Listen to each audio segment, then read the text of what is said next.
സാന്ത്വന പരിചരണ പ്രവർത്തനങ്ങൾക്കായി പണം കണ്ടെത്താൻ വീടുകൾ കയറിയിറങ്ങി പഴയ ദിന പത്രങ്ങൾ ശേഖരിക്കുകയാണ് പാലക്കാട് വാണിയംകുളത്തെ ഒരു കൂട്ടം ജീവകാരുണ്യ പ്രവർത്തകർ.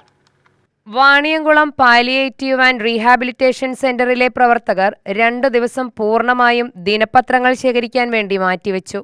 ശേഖരിക്കുന്ന പത്രക്കെട്ടുകൾ വിറ്റുകിട്ടുന്ന പണം ഉപയോഗിച്ച് കിടപ്പ് രോഗികൾക്കായി സൗജന്യ ഫിസിയോതെറാപ്പി ചികിത്സാ കേന്ദ്രം ഒരുക്കുക എന്നതാണ് ഇവരുടെ ലക്ഷ്യം.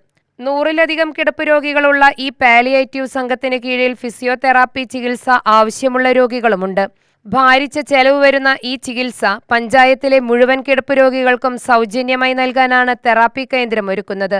ഇത്തരമൊരു ആശയവുമായി നാട്ടിലിറങ്ങിയ പാലിയേറ്റീവ് പ്രവർത്തകർക്ക് വലിയ ജനപിന്തുണയാണ് ലഭിച്ചതെന്ന് പ്രവർത്തകർ പറയുന്നു. വാണിയംകുളം പാലിയേറ്റീവ് റീഹാബിലിറ്റേഷൻ സെൻ്ററിൻ്റെ പ്രവർത്തകർ വീടാന്തരം കയറിയിറങ്ങി വായിച്ചു തീർന്ന ന്യൂസ് പേപ്പർ കളക്ട് ചെയ്ത് എത്തിച്ചുകൊണ്ടിരിക്കുകയാണ്.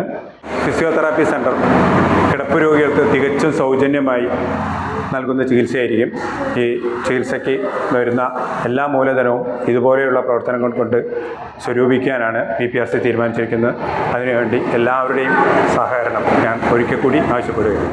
മിഷണറി സംവിധാനങ്ങൾക്ക് മാത്രം 5 ലക്ഷത്തിലധികം രൂപ ചെലവ് വരുന്നുണ്ട്. ശേഖരിക്കുന്ന പഴയ ന്യൂസ് പേപ്പറുകൾ വിറ്റുകിട്ടുന്ന പണം പൂർണ്ണമായും ഇതിനായി ഉപയോഗിക്കാനാണ് പ്രവർത്തകരുടെ ലക്ഷ്യം. ഇതിനായി ഒരു കളക്ഷൻ സെന്ററും വാണിയംകുളത്ത് പ്രവർത്തനം ആരംഭിച്ചു. UTV news, Palakkad.